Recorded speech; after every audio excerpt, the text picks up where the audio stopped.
ఒకే రోజు ఒకే బ్యాంకులో 2 సార్లు చోరీ జరిగిన సంఘటన కర్నూలు జిల్లా ఎమ్మిగనూరు ఎస్బీఐ బ్యాంక్ దగ్గర చోటు చేసుకుంది. ఉదయం 11 గంటలకు ఎస్బీఐ ఏటీఎం దగ్గర 40,000 రూపాయలు, ఇక మధ్యాహ్నం 1 గంట సమయంలో పొదుపు డబ్బులు డ్రా చేయడానికి వచ్చిన వృద్ధురాల్ని టార్గెట్ చేసిన దుండగులు 50,000 రూపాయలను ఎత్తుకెళ్లారు. బాధితుల ఫిర్యాదు మేరకు కేసు నమోదు చేస్తున్న పోలీసులు దర్యాప్తు చేస్తున్నారు.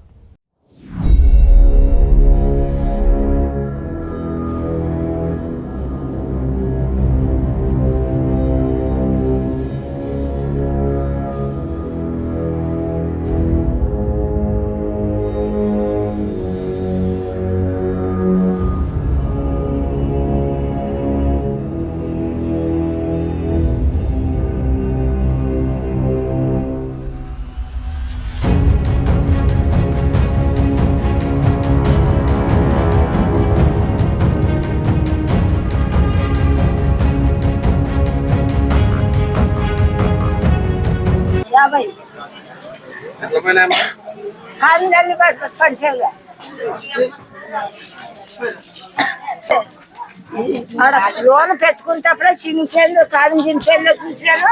దాంట్లో పెట్టుకుంటే పడిపోయింది, ఈడ ఉండాలి, ఈడ పడిపోయింది. చెప్తాను చూస్తామండి.